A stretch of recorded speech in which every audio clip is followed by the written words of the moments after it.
Welcome, everyone. Welcome to the Reset Podcast for the Black Working Class. I am your host, Andre Clay. And this evening, had to do this show. Tonight, we bring you Lift Every Voice or Singing the Same Song, analyzing the Biden plan for Black America. Again, tonight's show will also be a call-in show. That number is 708-414-0849. Tonight's show, Lift Every Voice or Singing the Same Song, analyzing the Biden plan for Black America. Call in when the time is right, 708-414-0849. Again, tonight it looks like I had to do this show. I had to talk about it because in the last few weeks we have seen a rift in the Black voting bloc that the Democrats have held for the last 56 years or so. This divide, of course, is because of Trump. Getting him out of office is priority to most people I talk to, as a matter of fact. Within Black America specifically, we tend to see this divide nowadays of those of us who we want Trump out no matter what. We don't care what's running against him. We want to get Trump out. And that sentiment is understood, is clearly understood. The other side of the fence, however, are voters who tend to look at policy over personality, who are focused on Black America receiving fundamental changes to the socioeconomic position we find ourselves in today. Those people are looking for legislation that will truly uplift our people. Some call it a Black agenda. And those voters are looking at the Democrat Party, for which Black America has been so dedicated towards after the Civil Rights Movement, to give us something for that loyalty, to demand that there be true fundamental change. And back on the other side of the fence, sometimes that sentiment is looked at as being foolish. I've even heard the word stupid. But then back on the other side of the fence, we're looking at why not? We ask that question, why not? Why not demand that Black people, given the current condition that we are in, why not demand that this party do something for us, especially when we're seeing that they will do something for other groups? And there's nothing wrong with them doing anything for those groups. However, the group that has been the most loyal, the group that has been the most dedicated, whose voting bloc has always been in the upper 80s and 90s in presidential elections for the Democrats, we deserve what is due. Reparative justice is necessary. Now, one of the things that piqued my interest in starting this show was a famous report, or interview rather, that Reverend Dr. Martin Luther King took part in, I'll say back in the 60s. It may have been on CBS News, but a reporter asked him a very ignorant question. And that reporter asked, what is it about the Negro? I mean, every other group that came as an immigrant somehow, not easily, but somehow got around it. Is it just the fact that Negroes are Black? In asking that question concerning our socioeconomic condition here, Dr. Martin Luther King responded, white America must see that no other ethnic group has been a slave on American soil. That is one thing that other immigrant groups haven't had to face. The other thing is that the color became a stigma. American society made the Negro color a stigma. America freed the slaves in 1863 through the Emancipation Proclamation by Abraham Lincoln, but gave the slaves no land. and nothing in reality. And as a matter of fact, to get started on. And at the same time, America was giving away millions of acres of land in the West and the Midwest, which meant that there was a willingness to give the white peasants from Europe an economic base. And yet it refused to give its black peasants from Africa, who came here involuntarily in chains and had worked free for 244 years, any kind of economic base. And so emancipation for the Negro was really freedom to hunger. It was freedom to the winds and rains of heaven. It was freedom without food to eat or land to cultivate, and therefore was freedom and famine at the same time. And when white America tells the Negro, lift himself by his own bootstraps, they don't look up over the legacy of slavery and segregation. I believe we ought to do all we can and seek to lift ourselves by our own bootstraps. But it's a cruel jest to say to a bootless man that he ought to lift himself by his own bootstraps. Since the civil rights movement, we've been fighting against legislation backed by our governments and these political parties in the forms of redlining, exclusionary zoning, benign neglect policies, planned shrinkage, and the like. We continue to fight against many of these things today, and we do it with our vote. It is the one weapon that a disenfranchised people has to combat the poverty, the ignoring, the shutting out of economic progress that our people have seen. And since civil rights, because we did start out as Republicans, but since civil rights, we have aligned ourselves with the Democratic Party, again, as being their largest voting bloc. But for the last 56 years or so, maybe, we have not seen real fundamental change. We have had access to schools, certain housing, and there have been programs that the federal government created to initially be of help to ADOS America. But as we've seen in the last 56 years or so, most of that legislation tends to still keep ADOS at the bottom caste of this American society. And when we seek fundamental change, when we demand fundamental change, we're often still with that benign neglect, asked to defer that change because something else is more important. Something else takes priority above the fundamental change that you seek. In 1960, we couldn't seek fundamental change because we had to stop that monster, Nixon. In 1964, we couldn't seek fundamental change because we had to stop Goldwater. In 1968 and 72, we couldn't seek fundamental change because we had to stop Nixon again.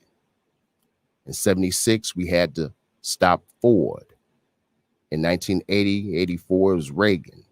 88 and 92 was Bush. In 96, it was Dole. 2000, 2004, it was Bush Jr. 2008, it was McCain. And we got Barack Obama. And President Obama was considered reparations by Senator Mitch McConnell, who we all know we got to get his ass up out of there because he just blocks every damn thing. But we have not been able to obtain that fundamental change that we need. In 2012, we were asked to defer that change because we had to stop Romney. And in 2016, we were asked to do that, and we did it again against Donald Trump. And as we know, he is our president today. And so with elections coming up in November, the Democrat Party, again, to whom we have been the most loyal to, again, they are asking us to defer change to get Trump out. Now, in the last 56 years, because we have not seen real fundamental change in our socioeconomic status in this country, I say that's not good enough. Fear of this blatant racist is not good enough, because blatant racism we are used to. Our people have always experienced racism. White supremacy in America has always gone hand in hand to ADOS America, in the eyes of ADOS America. For 2020, we are asked to don't seek any type of change. Don't demand anything out of this Democrat Party of this or this presidential candidate. Instead, just work to get Trump out of office. And then what? What do we do after that? Because they haven't promised us anything. We've made demands. Fundamental change has been talked about on the campaign stage during the primaries, and it's needed, even more so today because of COVID-19. There's an estimated 90% of Black businesses will ultimately have to go out of business, depleting our 2.7% of America's wealth below zero, I predict.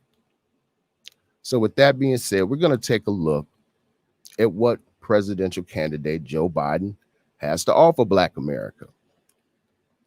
Again, on social media, we've seen some Black Americans defend Joe Biden by insisting that he did have a plan for Black America.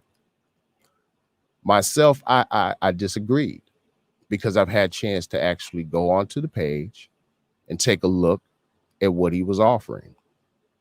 And as I read through, most of the language reminded me of the same trickle-down policies that are often said that they're going to help Black America still be the same way with what he's offering today.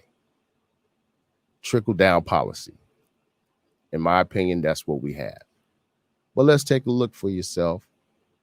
Please feel free to call in today at 708-414-0849. That's 708-414-0849.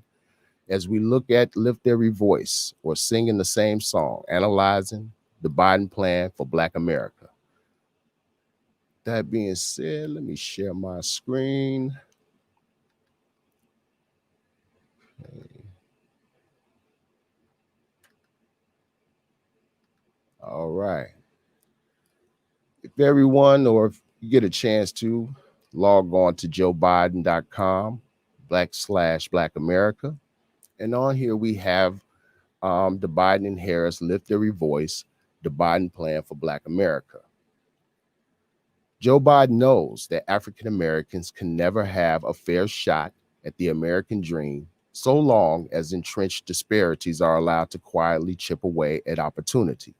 He is running for president to rebuild our economy in a way that finally brings everyone along, and that starts by rooting out systematic racism from our laws, our policies, our institutions, and our hearts. Some would even argue that President Joe Biden, had a hand in all of that, but we'll read on. This message is more important now than ever before, as the health and economic impacts of COVID-19 have shined a light on the cruelty exacerbated, the disparities long faced by African Americans. In April 2020, Biden called on the Centers for Disease Control and Prevention to collect more data regarding how COVID-19 is affecting communities, including breaking down its impacts by race. The data we've seen so far suggests that African Americans are dying from COVID-19 at a higher rate than whites. Long-standing systematic inequalities are contributing to this disparity, including the fact that African Americans are more likely to be uninsured and to live in communities where they are exposed to high levels of air pollution. African Americans also represent an especially high percentage of the frontline workers, putting themselves at greater risk to sustain the economy and keep the rest of the country safe and fed, and are less likely to have a job that they can do from home, forcing them to make the difficult choice between their health and a paycheck. While there's a lot we don't know about COVID-19, we do know the equitable distribution of resources like testing and medical equipment can make a difference in fighting the virus. Biden believes this should be a priority and action must be taken now. So far, it sounds like Joe Biden understands. It sounds like he's very aware of the systematic racism from our laws, our policies, our institutions that Black people in America face. He understands the obstacles that we face. That's the impression that this so far gives someone who's reading it. But let's go on. COVID-19 is also having a disproportionate economic impact on the African American families. African American small businesses have been hit hard, and over 90% of African American owned businesses are estimated to be shut out of the initial relief program due to pre-existing systematic disparities in lending. Wow, sounds like they get it. This is especially dire, given that the African American families have less of a financial cushion to fall back on in hard times. Biden has been calling for the nation's relief and recovery efforts to be equitable and just, and including by designing relief programs in ways that avoid methods we know lead to disparate outcomes, so that funds can actually reach African American families, communities, and small businesses. President Trump has not heeded his warnings. If Biden were president today, he would make it a top priority to ensure that African American workers, families, and small businesses got the relief they needed and deserved. He would make it a top priority to ensure. Okay, then that means I would take that he is going to have something specific for us. That's what the Biden plan leads me to believe, something specific. Those who defend Biden and have said that they too have read this plan, then I would assume they would think that there is going to be something specific. Let's read on. Tackling systematic racism and fighting for civil rights has been a driving force throughout Biden's career in public service. He has a record of fighting for and delivering for the African American community. As a U.S. Senator, he co-sponsored the Civil Rights Act of 1990 to protect against employment discrimination and led multiple reauthorizations of the Voting Rights Act, protecting African Americans' right to vote, which all of them was on board. I know when it was passed, it was like 98 to 0. Republicans and Democrats want that because they want our vote. Okay. Biden also led efforts to reauthorize and extend the Fair Housing Act, and as Delaware senator, was a vocal advocate and supporter of Delaware State University, the state's historically Black university. Today, we need a comprehensive agenda for African Americans with ambition that matches the scale of the challenge and with recognition that race-neutral policies are not a sufficient response to race-based disparities. Let me repeat that. Today, we need a comprehensive agenda for African Americans with ambition that matches the scale of the challenge and with recognition that race neutral policies are not a sufficient response to race-based disparities. No, they're not. Let's take a look. The Biden plan for Black America will advance the economic mobility of African Americans and close the racial wealth gap and income gaps. That's what it says it's going to do. It says it's going to expand access to high quality education and tackle racial inequality in our educational system. It says that it's going to make far-reaching investments in ending health disparities by race. It says it's going to strengthen America's commitment to justice. It says it's going to make the right to vote and the right to equal protection real for African Americans. And he's going to address environmental justice. Okay. Well, let's see how you're going to do that, Biden. Let's see that. Advance the economic mobility of African Americans and close the racial wealth and income gaps. This is what we need, guys. This is what we need. Invest in African American businesses and entrepreneurs. This is what he says he's going to do. This is something specific for us. Approximately 4% of small business owners are African American, even though African Americans make up approximately 13% of the population. To build wealth in African American communities, we must invest in the success of African American businesses and entrepreneurs. 4%. Ensuring equal access to credit and capital. African American businesses often lack the capital they need to succeed. African American businesses are rejected at a rate nearly 20% higher than white-owned firms. Even worse, African American businesses that do get funding receive only 40% of the funds requested as compared to 70% of white businesses. To increase investment and access to capital, Biden will double funding for the state small business credit initiative. The Obama-Biden administration created the state small business credit initiative to support small businesses, driving $10 billion in new lending for each $1 billion in SSBCI funds. Biden will extend the program through 2025, five years, and double its federal funding to $3 billion, driving close to $30 billion of private sector investments to small businesses, all told, especially those owned by women and people of color. Stop right there. Stop right there. Why, if this is something specific to African Americans, which is the language they use, if it's specific to ADOS, why are women and people of color, those two separate groups, not that they don't need help, because they do, but why are they also being included in the help that is supposed to be for Black America?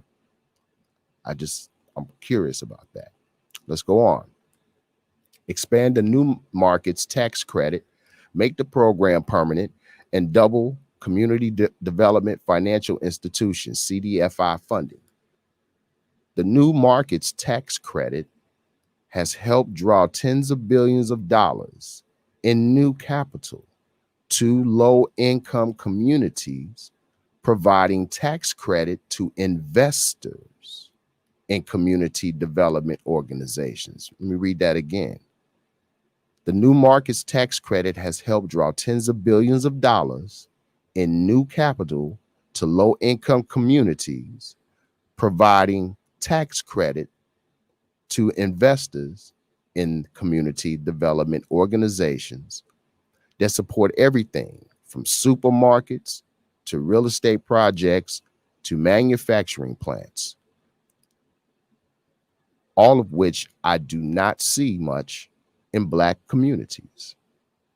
I don't see much development there. It's not reaching them. So far, this hasn't helped. Now, Biden says, as part of his plan to reinvest in communities across the country, including in rural areas, Stop right there. When it comes to Black people, many of us, most of us maybe, live in urban communities. We live in cities. We live in cities by the millions sometimes. And rural is not where we predominantly live.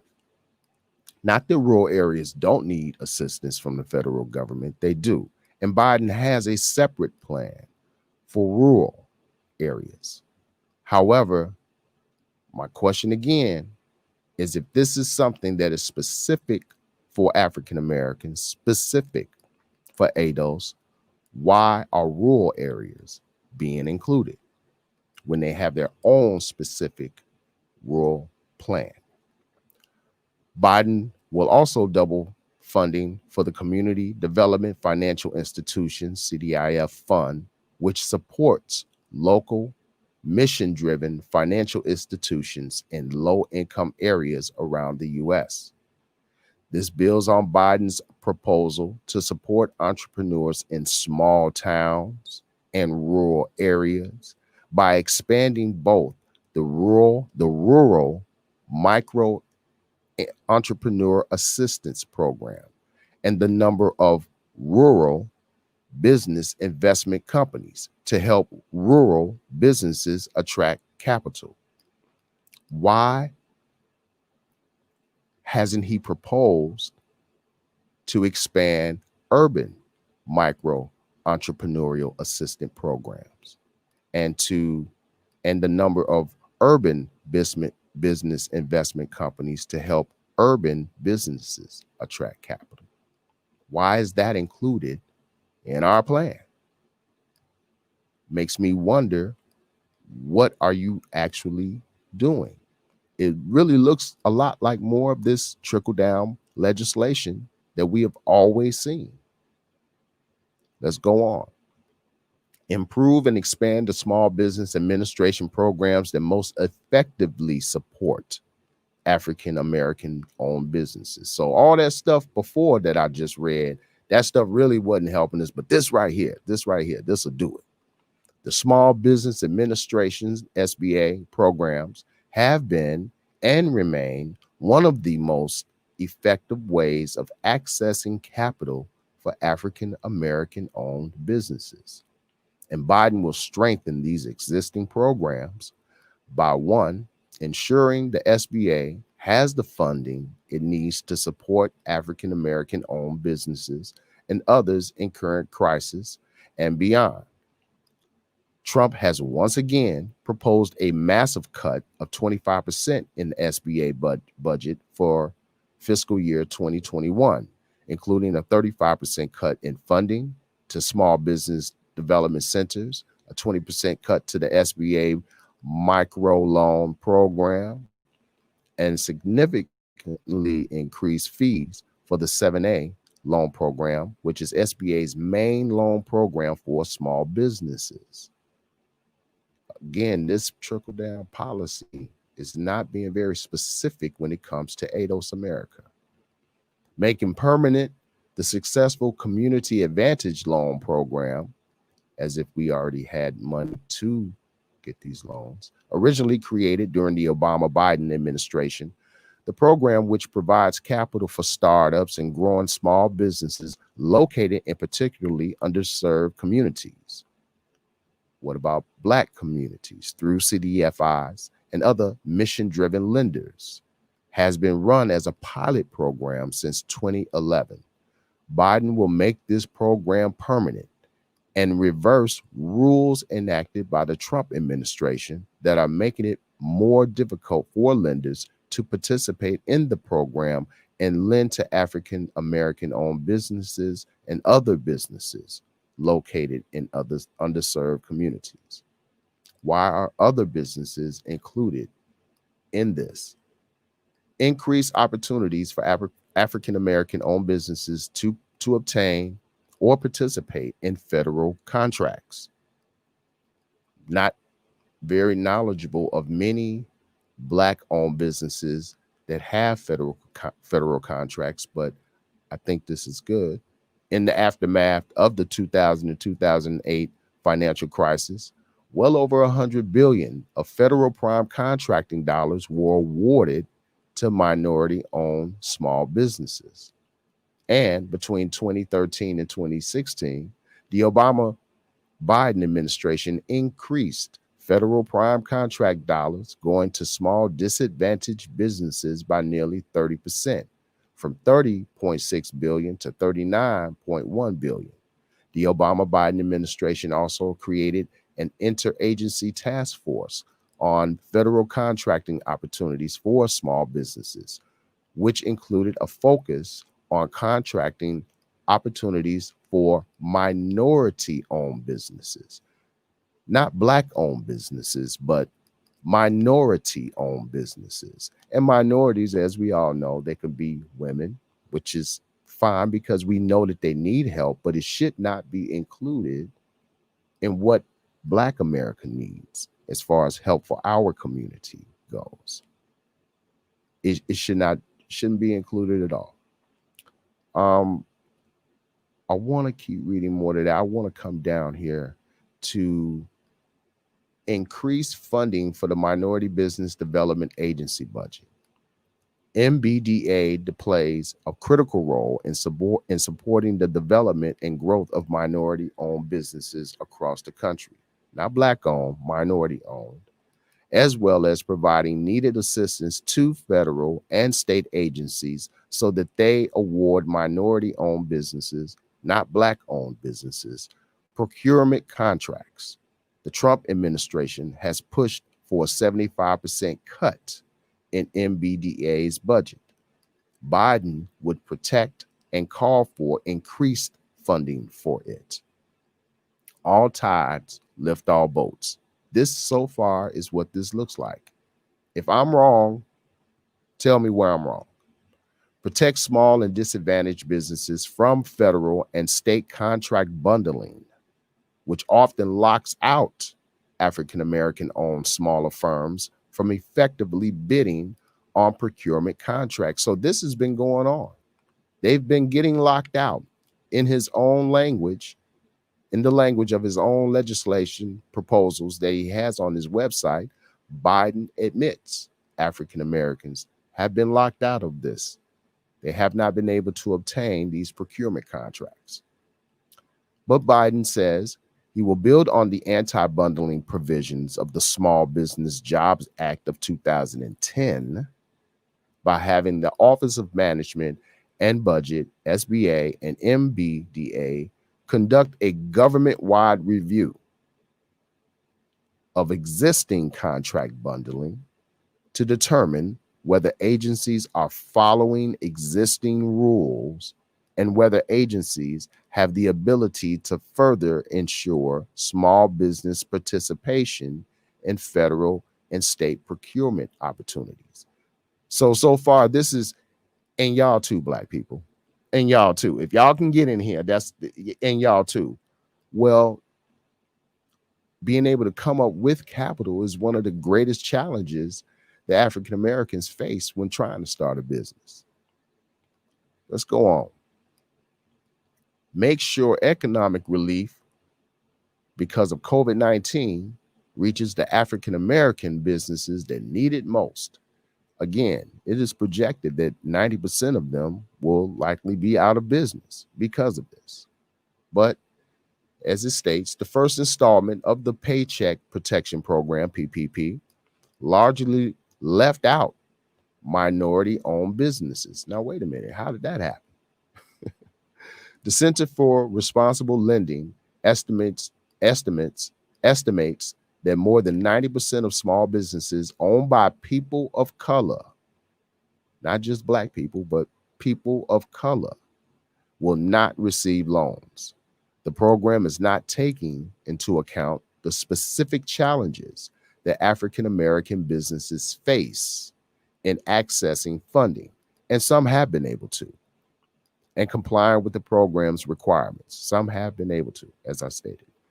The financial institutions best positioned to help African American small businesses don't have the systems to quickly deploy the funding in a first come, first served approach.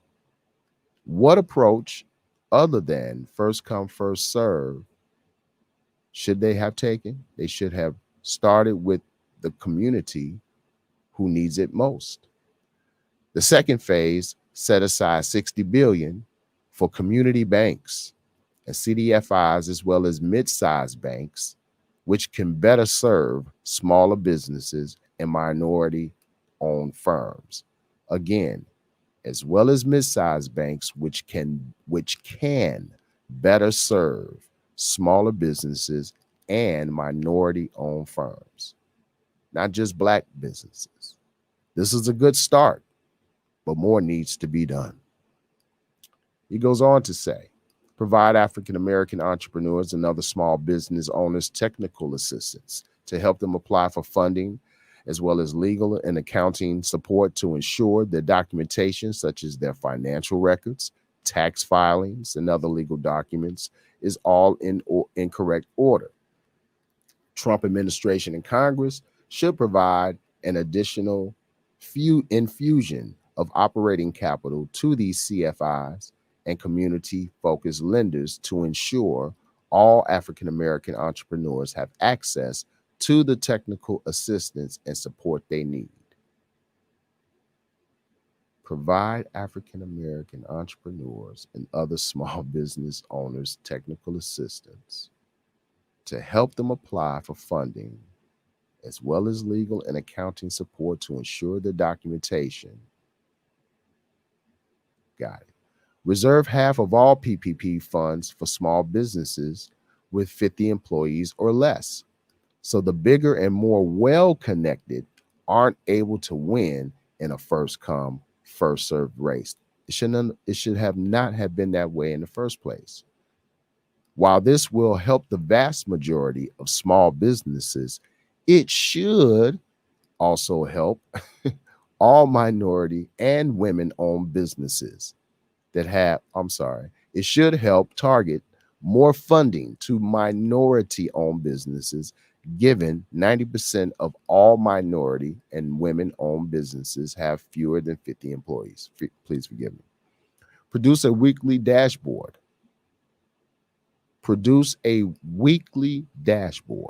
To show which small businesses are accessing loans. Such a dashboard would help drive better data collection on the beneficiaries of small business support related to the COVID-19 epidemic, including, in particular, collecting data by gender and race in order to ensure that the program isn't leaving out communities, minority, and women-owned businesses or the smallest businesses. Supporting African-American churches during the COVID crisis. Shelter-in-place orders, while critical to protecting the health of parishioners, have hit churches hard as collection revenue has virtually stopped. African-American churches are especially at risk during the downturn. One survey put the typical African-American membership at just 75 congregants, while others have noted that annual revenue is down, since much of it is typically collected during Easter season. At a time when Americans will seek spiritual assistance and social support, we must ensure the preservation of religious institutions. The decision by Congress to include nonprofits, including religious institutions, in the Paycheck Protection Program and emergency injury disaster loan programs was a critical step. But the support has not flowed to these institutions the way it should. Well-connected companies were first in line for the support funding. Biden's True Small Business Fund would also apply to nonprofit groups like African-American churches. Well-connected companies were first in line for the support, but Biden's True Small Business Fund would also apply to nonprofit groups like African-American churches. Nothing specific. Let's go on. expand African American home ownership and access to affordable, safe housing.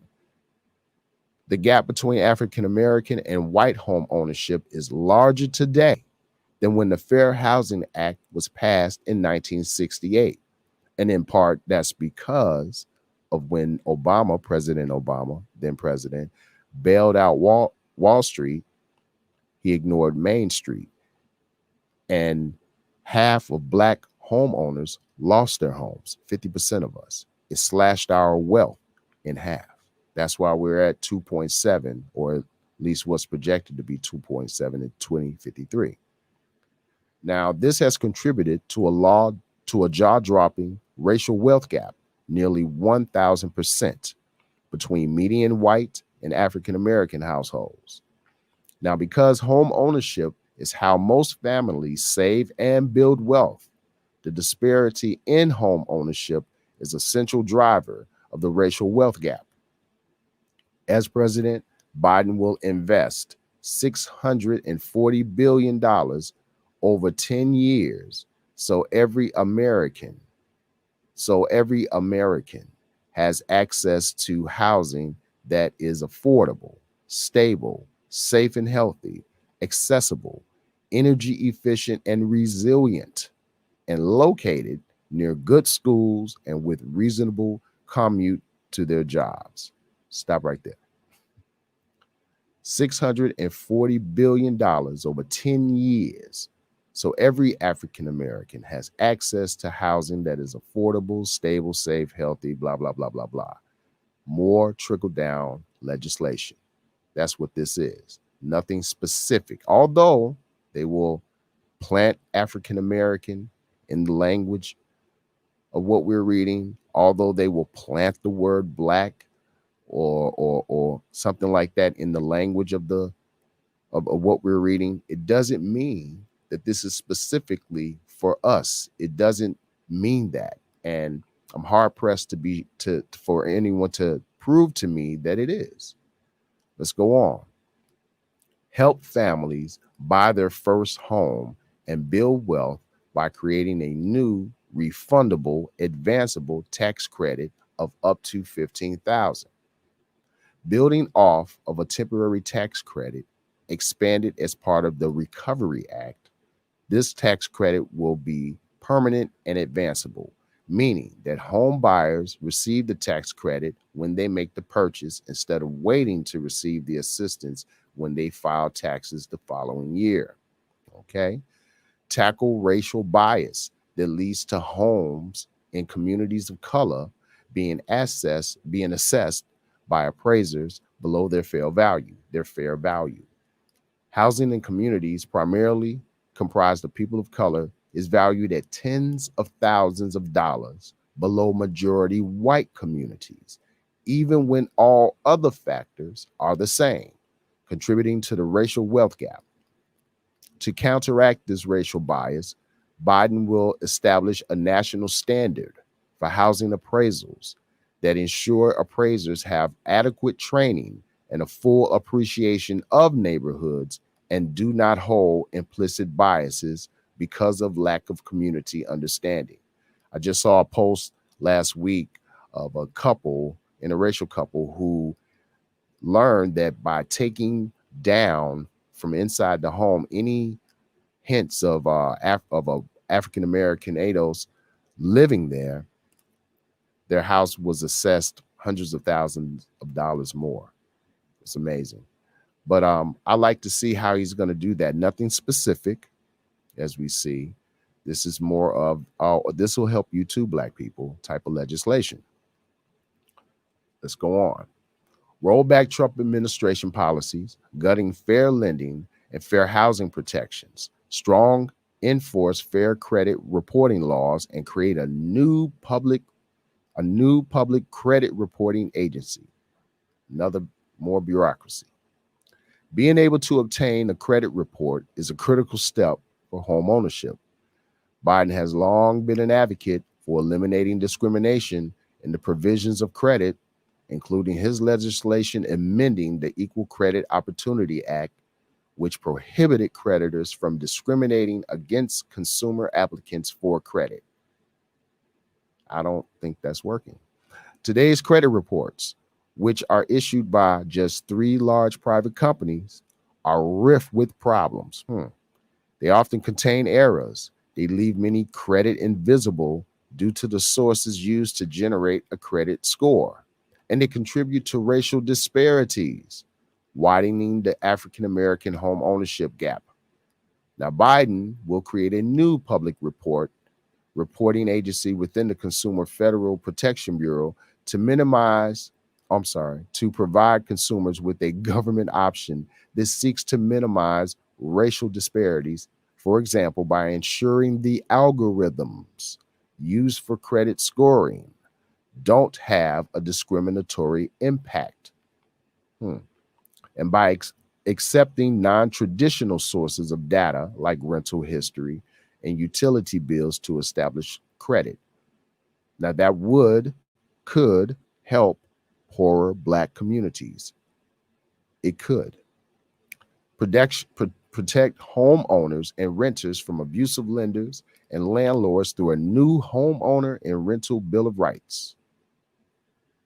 This new Bill of Rights will prevent mortgage brokers from leading borrowers into loans that cost more than appropriate.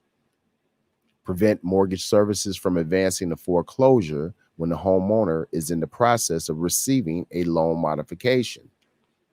Give homeowners a private right of action to seek financial redress for mortgage lenders and services that violate these protections, and give borrowers the right to a timely notification on the status of their loan modifications and to be able to appeal modification denials.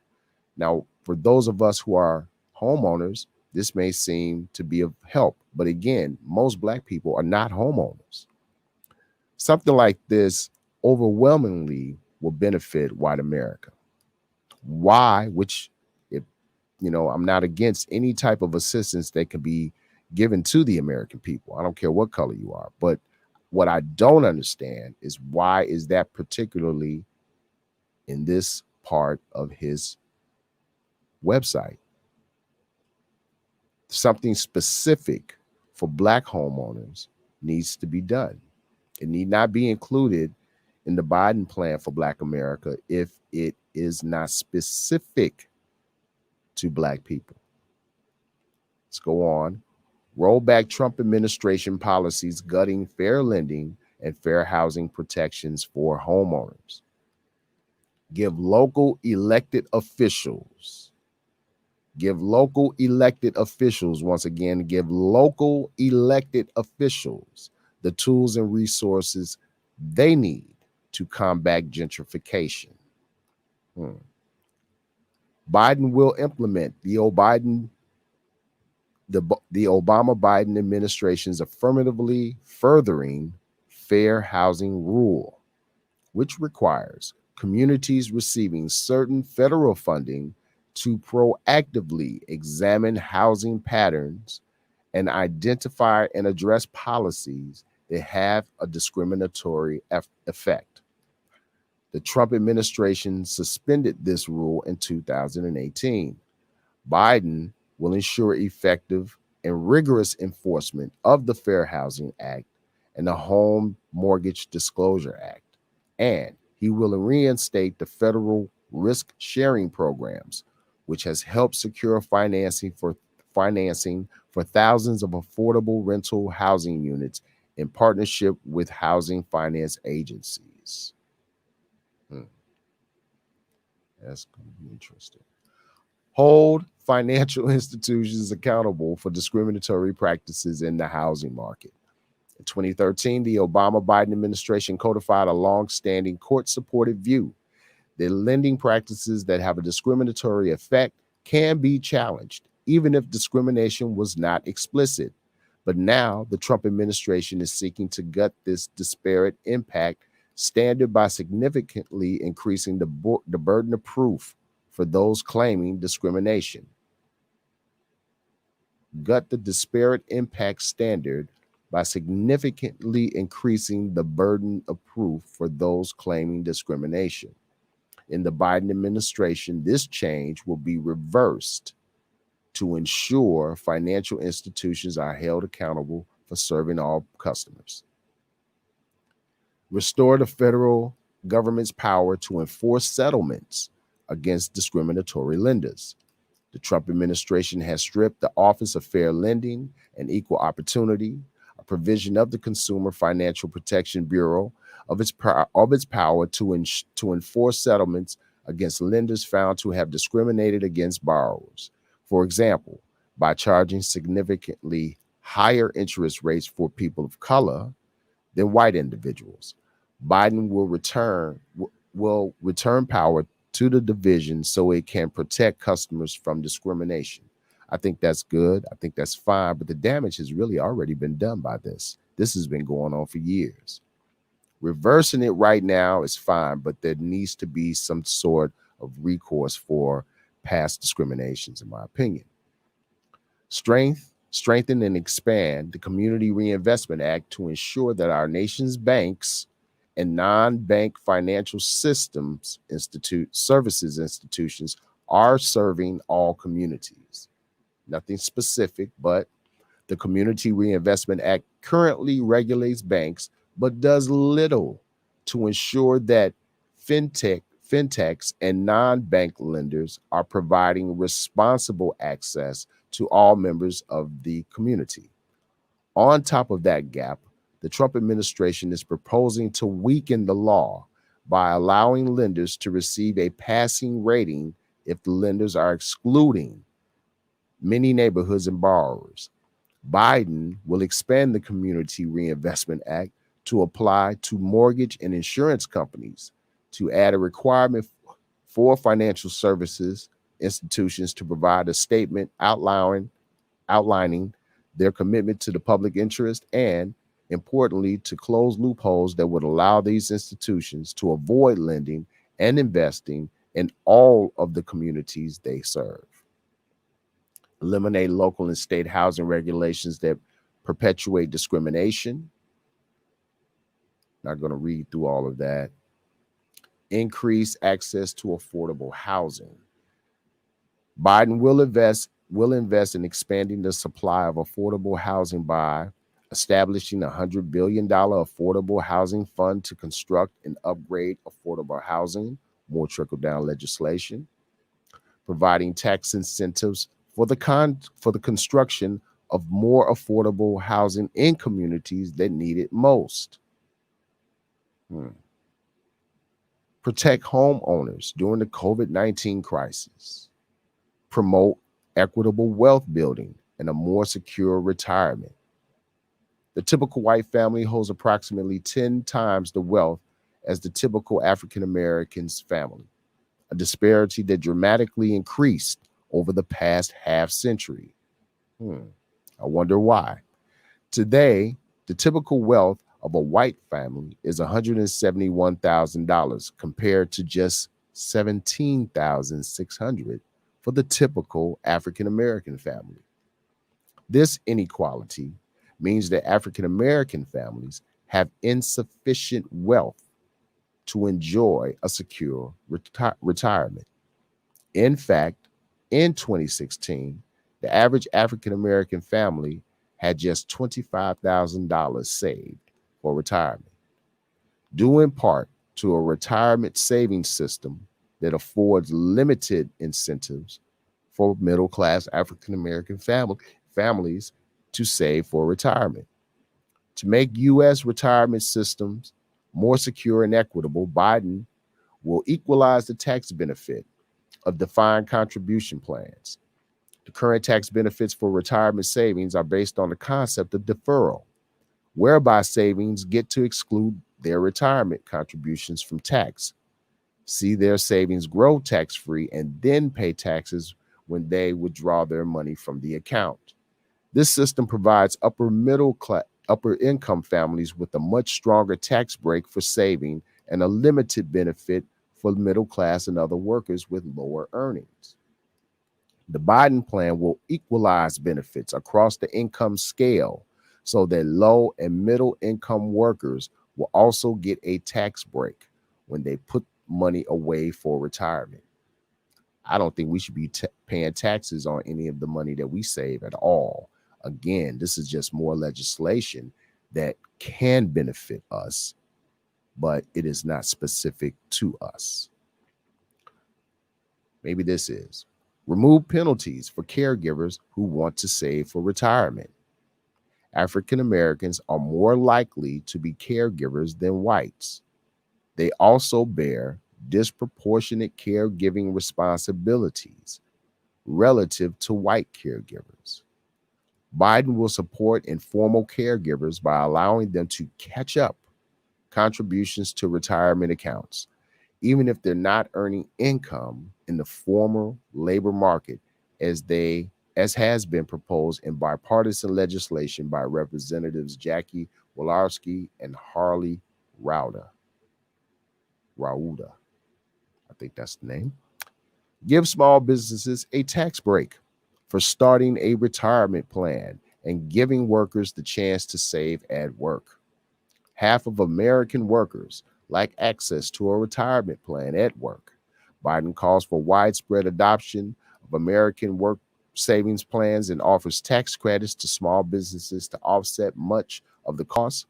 Under Biden's plan, almost all workers without a 401k type plan will have access to an automatic 401k, which provides the opportunity to easily save for retirement at work, putting millions of middle-class families in the path to a secure retirement.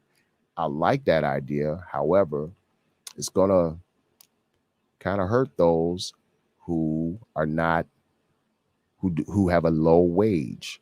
The wage, the minimum wage needs to be increased, in my opinion, to be able to take advantage of something like that for all of us working class folks. Make Social Security benefits more generous and equitable. Older African Americans disproportionately, there go that word, disproportionately, depend on Social Security benefits for retirement income. To bolster retirement security for older Black Americans who have spent a lifetime working, the Biden Social Security reform plan will raise benefits for vulnerable beneficiaries, including widows and widowers, low-wage workers, and long-duration beneficiaries, who may have exhausted all other assets. In addition, Biden proposes to boost average benefits across the board while putting Social Security on a long-term path to solvency by raising payroll taxes for workers with more than $400,000 in earnings. Okay. Fully implement Congress's Clyburn's 10-20-30 plan to help all individuals living in persistent, impoverished communities. This was Clyburn's answer to H.R. 40, if I'm not mistaken.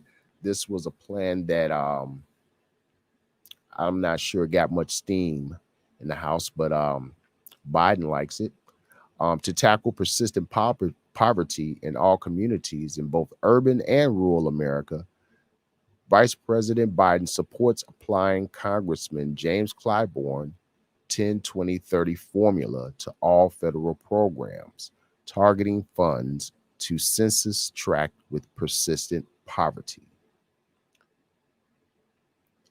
I think I'm going to have to do a show on that one because the 10-20-30 plan, let's click the link to it real quick while we're going through this. Okay.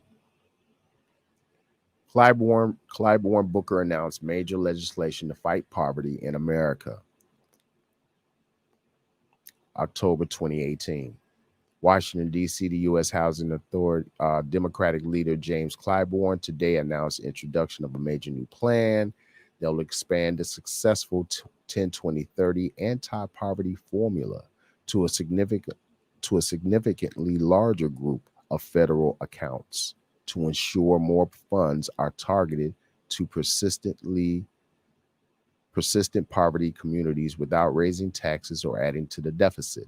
The bill, entitled An Act targeting resources into communities in need also ensures federal investment in all high need communities by targeting funding into high poverty census tracts. So, according to the census, this anti poverty formula can be introduced to those communities. At your leisure, I would urge readers to come and take a look at this. I'm going to go back to the Biden report. Um, Create a White House strike force to partner with rural communities to help them access federal funds. Again, it's that word rural. Why is it not urban communities where we actually do see the largest population of ADOS living there? I don't understand why that's included here. The Biden administration will create a White House strike force consisting of agency leaders who will partner with community building organizations in persistent poverty rural communities and help them unlock federal resources. This approach is modeled on the strike force Secretary Tom Vilsack successfully established in the U.S. Department of Agriculture during the Obama-Biden administration.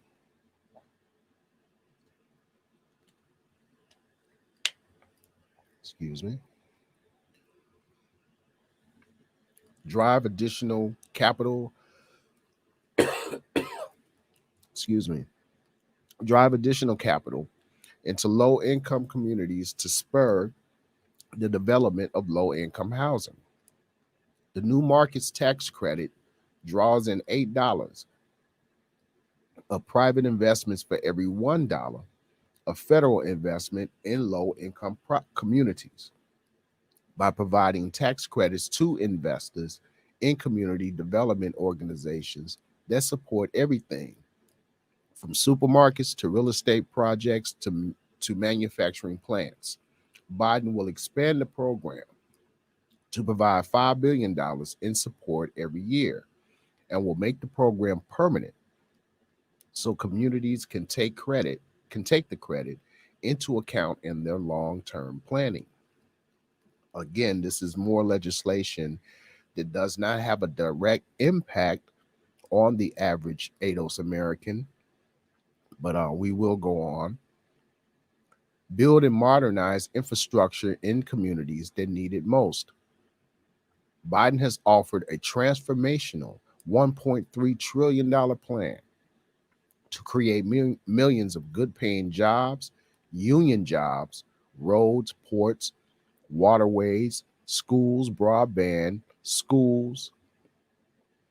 and more. He has schools on here twice. Schools, waterways, schools, broadband schools, and more. His plan includes specific measures to close the racial gap in communities of color. Biden will, don't sound like it's for us. How many of us are in a union?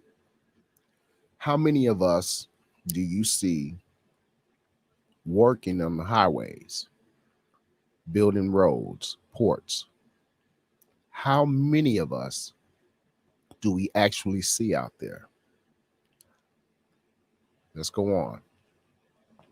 Invest in historically marginalized communities and bring everyone to the table for transportation planning. Biden will create a new community restoration fund specifically for neighborhoods where historic transportation investments could cut people off from jobs, schools and businesses. And he will work to make sure towns and cities directly receive a portion of existing federal transportation investments. Losing my voice here. As we go on, bring broadband to every American household, not specifically to us, not that I would expect that, but this is what he's saying. support African American workers. Biden is proposing a new plan to grow a stronger, more inclusive middle class, the backbone of the American economy, by strengthening public and private sector unions and helping all workers bargain successfully for what they deserve. Biden knows that African Americans face unique challenges as workers. Biden will support these workers, excuse me,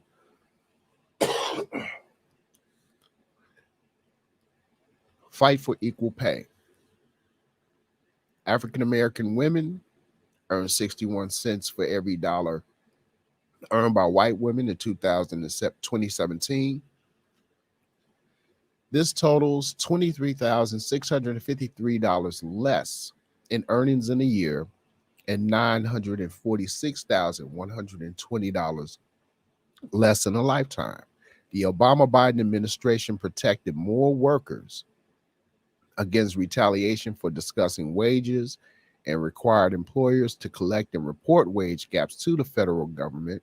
As president, Biden will codify this into law, and he'll make it easier for workers to join together in class action lawsuits, shift the burden to employers to prove pay gaps exist for job-related reasons, and increase penalties against companies that discriminate as called for in the Paycheck Fairness Act.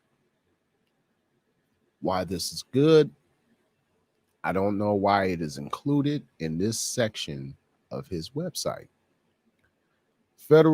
Ensure federally funded projects protect workers. Biden will propose infrastructure legislation that incorporates labor provisions contained in Senator Merkley's Good Jobs for 21st Century Energy Act. Not specific. Adopting all basic labor protections, ensuring that all investments meet Davis-Bacon wage guidelines, and banning anti-worker provisions like forced arbitration and the overuse of temporary staffing agencies. He will require federally funded projects to employ workers trained in registered apprenticeship programs and to prioritize project labor and community workforce agreements in federal procurement procedures. His proposal will make sure that the national infrastructure investments create millions of middle-class jobs, benefiting union and non-union workers across industries. Read Joe Biden's full plan to encourage unions and collective bargaining at joebiden.com. Empower workers. Encourage diverse hiring and promotion practices. To push companies to look hard at their hiring practices and root out discrimination, Biden will require companies to make public their overall workforce diversity and senior level diversity. He will support employers in increasing diverse hiring and promotions by providing federal grants to states, cities, and organizations to develop and implement evidence-based practices and innovation solutions such as ban-the-box legislation to push employers to hire and retain diverse employees and discriminatory hiring policies. And he will hold companies accountable by increasing funding for the Equal Employment Opportunity Commission, the U.S. Labor Department's Office of Federal Contract Compliance Programs, and the U.S. Justice Department's Civil Rights Division to increase the number of investigators. Nothing to the people. Restore the federal government's role in setting the bar for other employees to advance opportunities for all workers. Biden will restore and build on Obama-Biden administration's Fair Pay and Safe Workplaces executive order, which Trump revoked, requiring employers' compliance with labor and employment laws to be taken into account in determining whether they are sufficiently responsible to be entrusted with federal contracts. and he will mandate that contractors publicly disclose to recruit and advance people of color, women, people with disabilities, and covered veterans, and will increase enforcement efforts, including pursuing debarment where contractors refuse to end discriminatory practices. Again, while we see women, people of color, people with disabilities, veterans, all of those groups need assistance. Again, I do not understand why this is included in the specific plan for Black Americans. Protect essential workers in the COVID-19 crisis. A report published in April found that Black Americans are overrepresented in 9 of the 10 lowest paid, high contact essential services, which elevates their risk of contacting the virus. Joe Biden has released a plan to protect these essential workers and give them the respect, dignity, and pay they deserve. If he were president, he would ensure all frontline. Okay, there's a lot of what he would do here. Ensure all frontline workers like grocery store employees, okay, qualify for priority access to personal protection equipment and COVID-19 testing based on their risk of exposure to the virus, as well as child care assistance and other forms of agency COVID-19 support. Expand access to federal personnel protective equipment, including through use of the Defense Production Act. Establish and enforce health and safety standards for workplaces, enact premium pay for frontline workers putting themselves at risk. There is no substitute for ensuring workers' safety, but all frontline workers putting their lives on the line should receive premium pay for their work.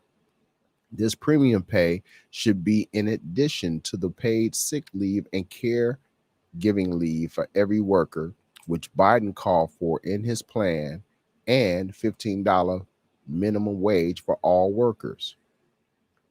Turn unemployment insurance into employment insurance. African Americans are more likely to work in jobs subject to reduced hours, furloughs, and layoffs during the pandemic. Biden would transform unemployment insurance into employment insurance for millions of workers by getting states to adopt and dramatically scale up short-time compensation programs. When so many states, as we've seen in the past, relief bills passed by Congress, the states aren't able to pay unemployment. Under short-term compensation, also known as work sharing, firms in distress keep workers employed but at reduced hours, and the federal government helps make up the difference in wages. The Obama-Biden administration championed this approach in the U.S., and so far, more than half of states have established short-term compensation programs. For the current crisis, the administration should move rapidly to scale up a short-time compensation in all 50 states, the District of Columbia, Puerto Rico, and the U.S. Virgin Islands to save or restore millions of jobs. With it being short-term, however, I'm not sure that's going to be as much help as the American public would like for it to be, and certainly not a specific part of what ADOS America needs. Not in most cases. Expand access to high quality education and tackle racial inequality in our education system. As president, Biden will ensure that no child's future is determined by their zip code, parents' income, race, or disability. Biden will build an education system that starts with investing in our children at birth and helps every student to get some education beyond a high school diploma, whether a certification, associate's degree, or bachelor's degree. Biden will provide high quality universal pre-kindergarten for all 3 and 4-year-olds. For families with young children, finding highly qualified pre-K is a major financial, logistical, and emotional burden with potentially lifelong consequences for their children. As president, Biden will work with states to offer pre-K for all 3 and 4-year-olds, eliminate the funding gap between white and non-white districts, and rich and poor districts in order to give teachers a raise, and expand STEM curriculum in underserved districts. There's an estimated $23 billion annual funding gap between white and non-white school districts today. Biden will work to close these gaps by nearly tripling Title I funding. The federal funding program funding schools with a high percentage of students with low-income families. This new funding will first be used to ensure teachers at Title I schools are paid competitively. 3 and 4-year-olds have access to preschool, and districts provide access to rigorous coursework, including computer science and other STEM subjects across all their schools, not just a few. Improve teacher diversity. For African American students, having just one African American teacher in elementary school reduces the probability of dropping out.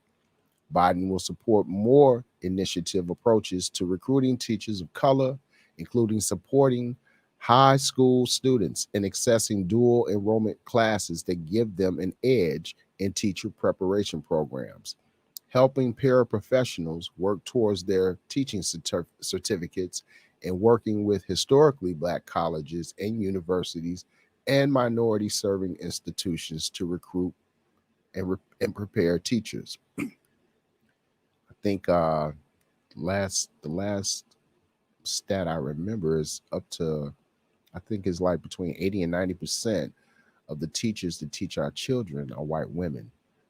So to have a more diverse teacher staff would be good. However, this is not just specifically for Black people.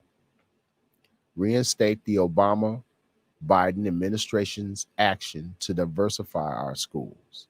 As president, we'll reinstate the Department of Education's guidance that supported schools in legally pursuing desegregation strategies. Wow. And recognize institutions of higher education's interest in creating a diverse student bodies. And he will provide grants to school districts to create plans and implement strategies to diversify their schools. So these schools in the age of integration have to be coerced into diversifying their schools. Okay.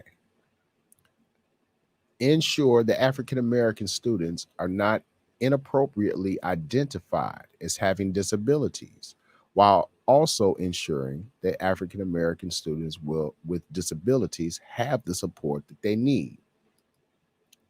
Come down here to the address the African American student debt crisis. The student debt burden has a disproportionate impact on African Americans. The typical bachelor's degree has about $16,000 in debt compared to $23,400 for African American students. According to the recent Brookings Institution study, African Americans graduating with a 4-year degree are 5 times more likely to default on their student loans than white graduates. African American students are 3 times more likely to default on their student loans than white student borrowers. The inequitable burden of student loan debt contributes to the stark racial wealth gap that exists in society. Biden's plan to address student loan debt will alleviate student debt burdens by including in the COVID-19 response an immediate cancellation of the minimum of $10,000 of federal student loan debt, forgive all undergraduate tuition-related federal student debt from 2 and 4-year public colleges for debt holders' earnings up to $125,000. This will also apply to individuals holding federal student loans for tuition from private HBCUs and MSIs, forgiving loan payments for individuals making $25,000 or less per year, and capping loan payments at 5% of discretionary income for those making more. Fixing the public service forgiveness program and forgiving $10,000 of undergraduate or graduate student debt for every year of national or community service up to 5 years. Cracking down on private lenders profiteering off of students by empowering the Consumer Financial Protection Bureau to take action against private lenders who are misleading the students about their options and do not provide an affordable payment plan when individuals are experiencing acute periods of financial hardship, permitting the discharge of student loans in bankruptcy. That would help out a lot of people. Increase college completion by making college affordable for American students. Our post-educational system has not done enough to help African American students access, afford, and succeed in high-quality post-secondary education. 64% of students graduate from four-year institutions, compared to only 40% of African Americans.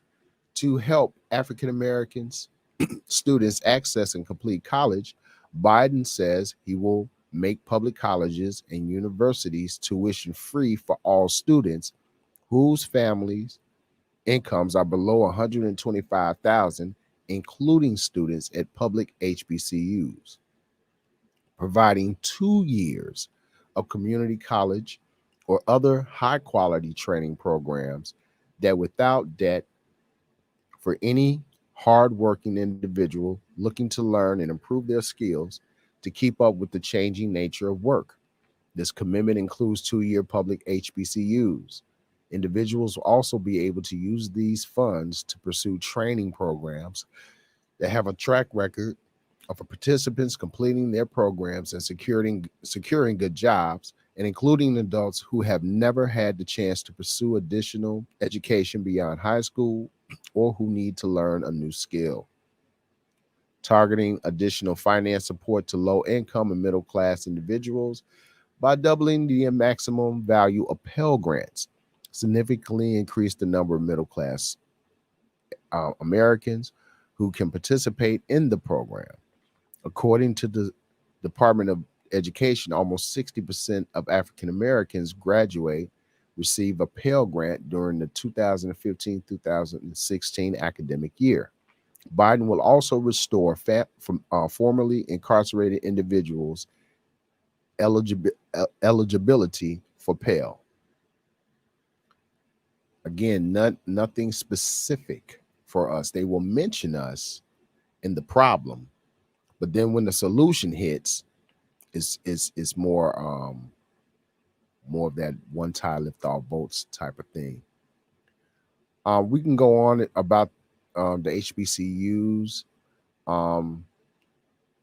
creating a Title I for post-secondary education to help students at under-resourced four-year schools complete their degrees. Again, these ideas and these approaches, as we see, and I do urge everyone to go to joebiden.com to take a look at his Lift Every Voice plan for Black America that he has here. A lot of the language, it sounds good, but I do urge us all to use discernment, when reading through all that he is offering. And at this time, I think I'm going to stop sharing. Go back to the broadcast room. How you doing?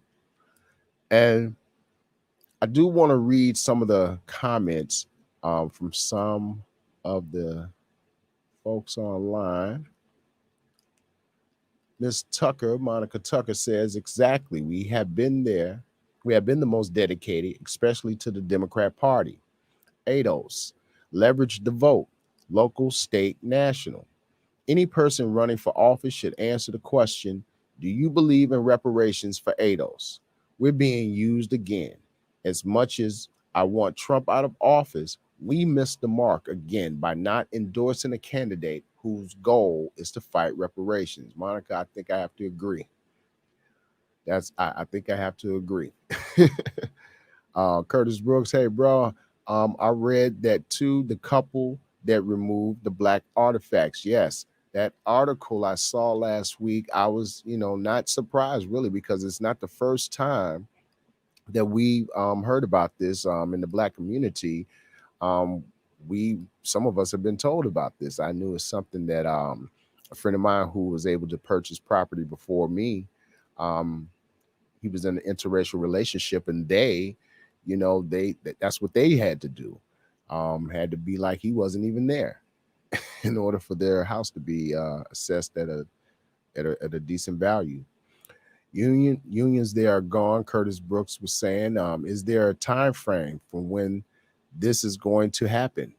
But will he, Joe Biden, give up to bring his plan to fruition? Good question, because again, we seeing a lot of this trickle down legislation.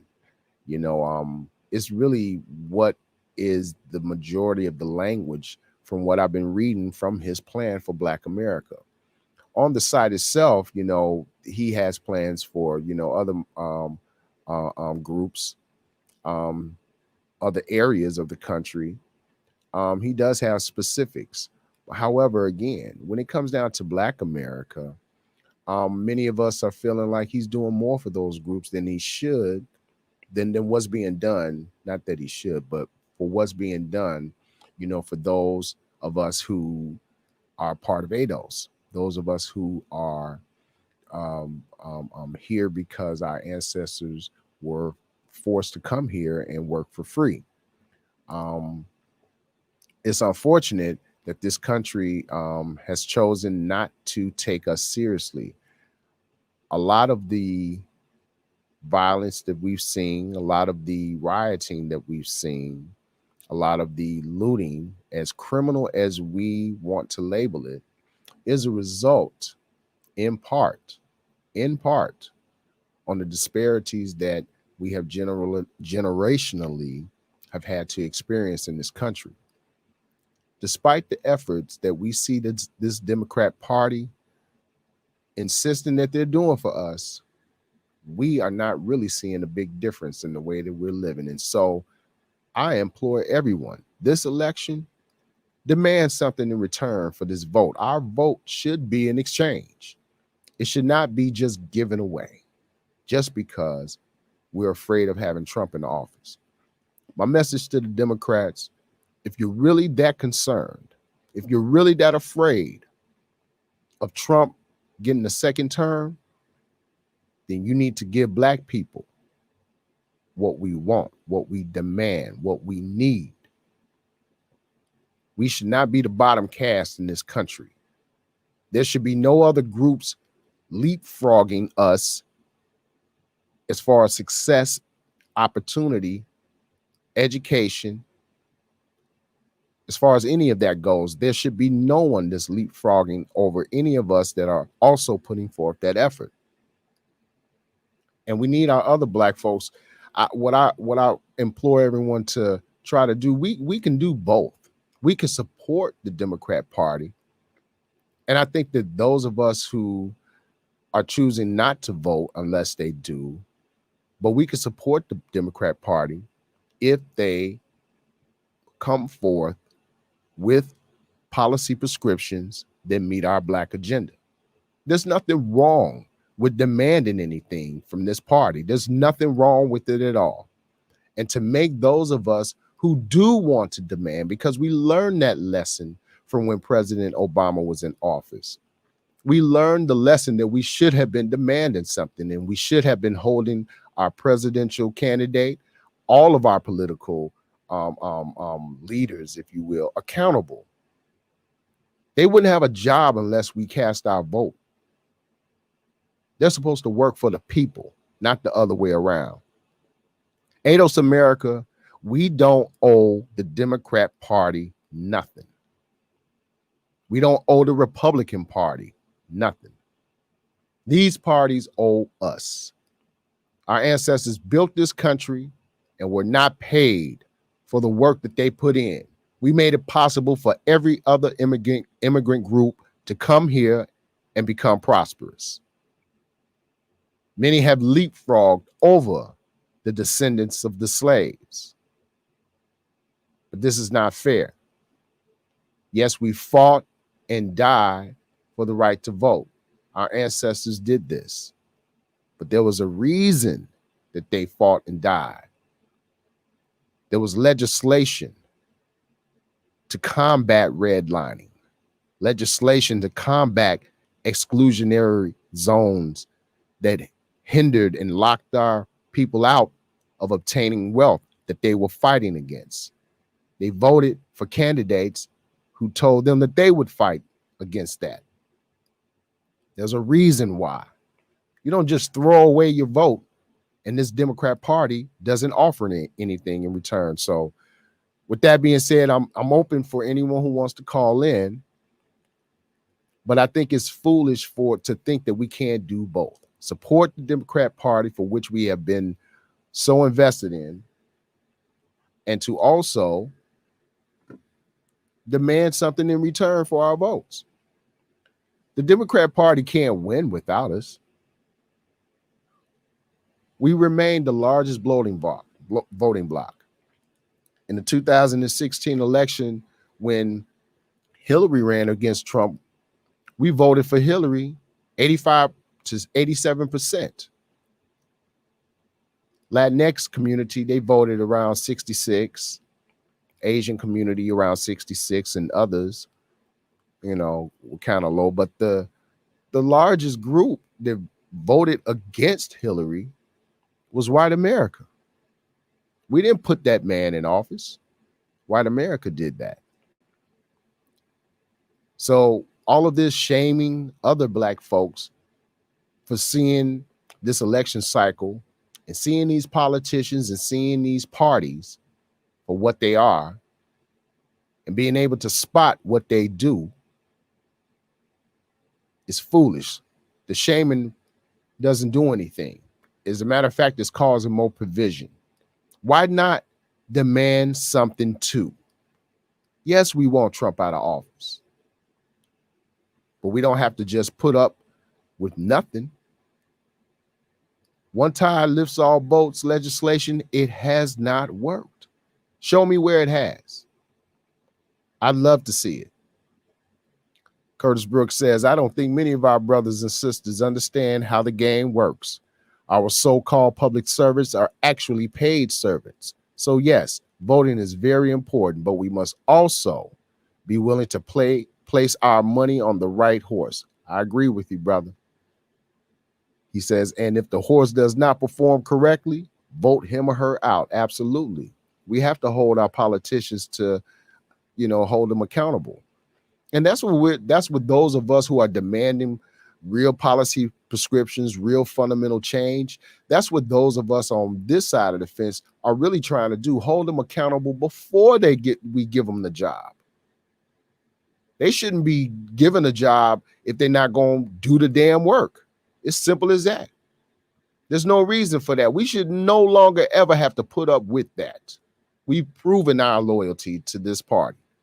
Now it's about damn time this party proves something to us. It really is that simple. It really is that simple.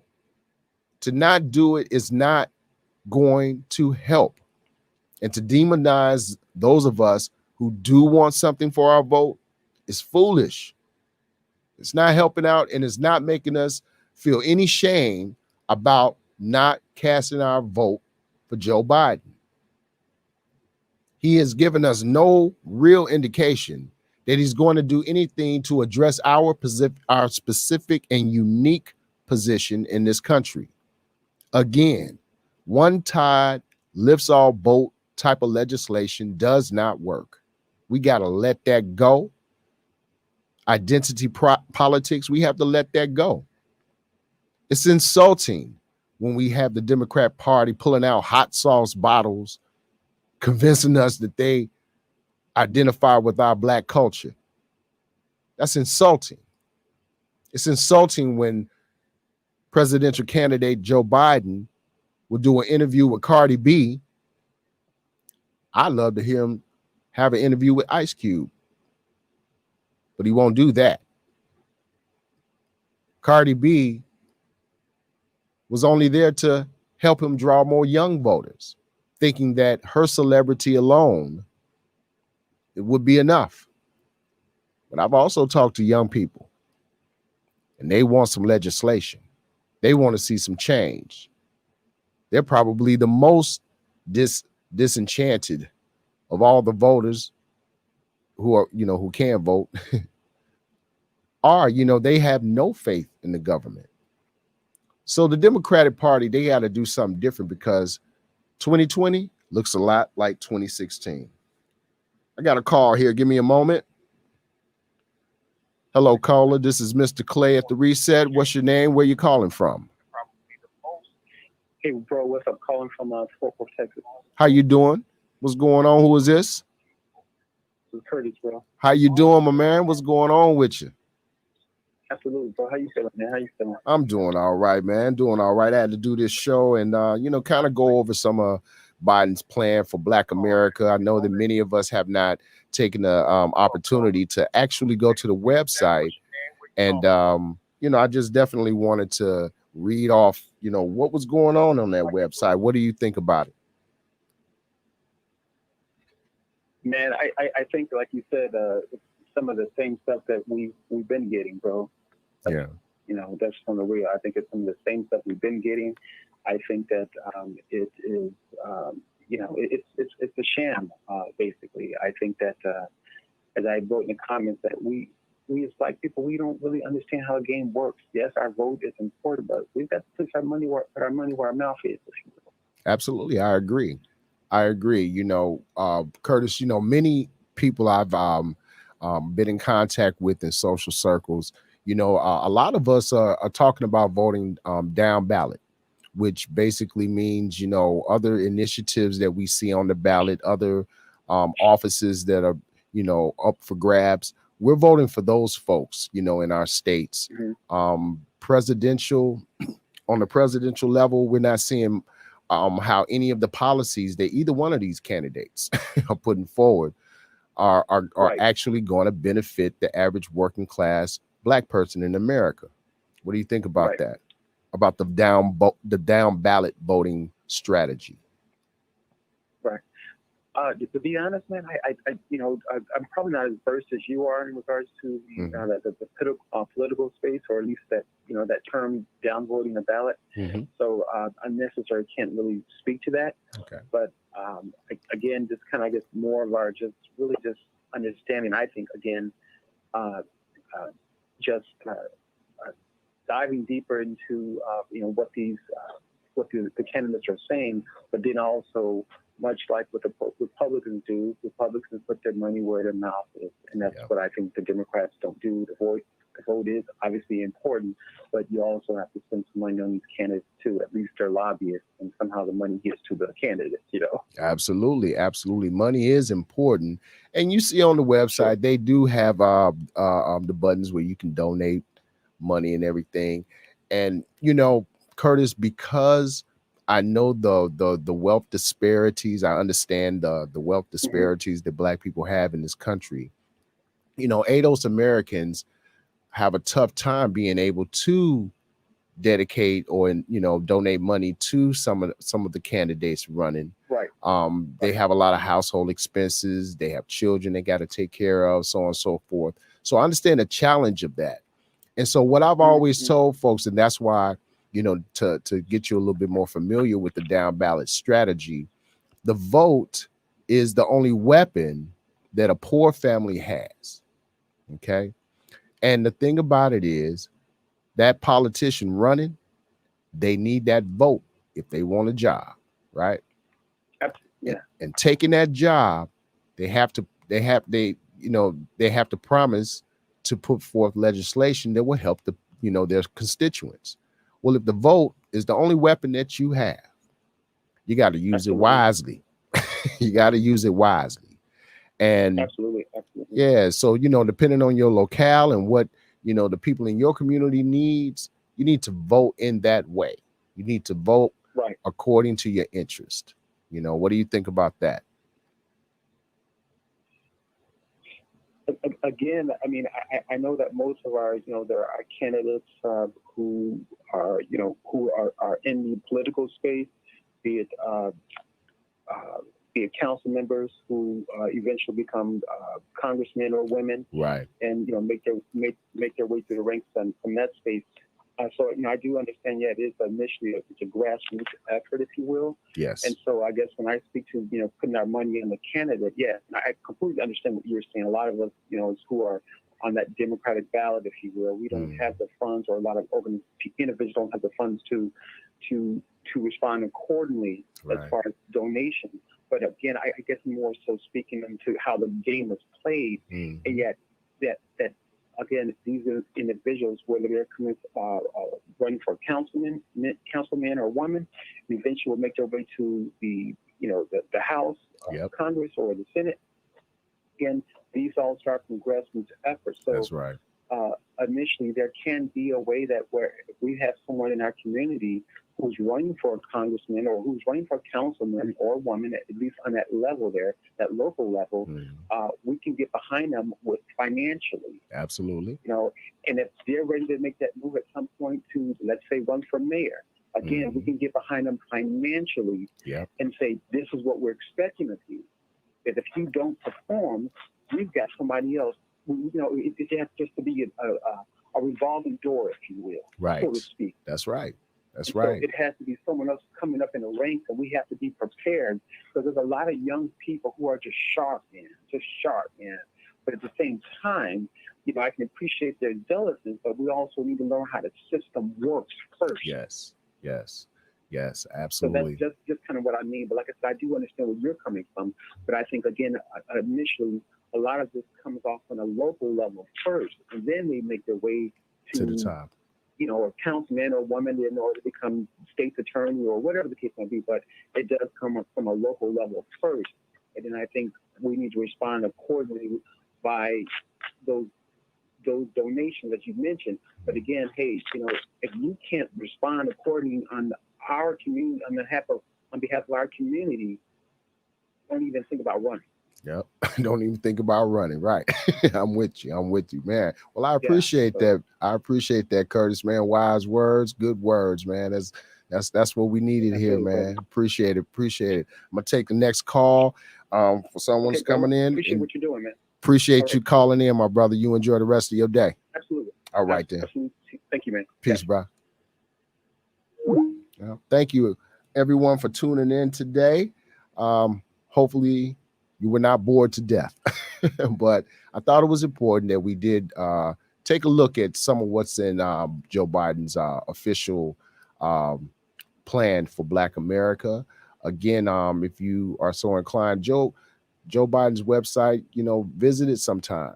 Take some time out, read it for yourself, and think about demanding something for our votes, because we need that. Our community needs it. We are suffering too bad. We've always been suffering. In my lifetime, I have not seen as much development and increase in our wealth as I think we've been led to believe. I think that sometimes the illusions of a successful rapper, successful athlete, or TV star puts over our eyes a decadent veil of success that isn't there for the majority of Black Americans. And voting should be an exchange. And that exchange needs to be true equity.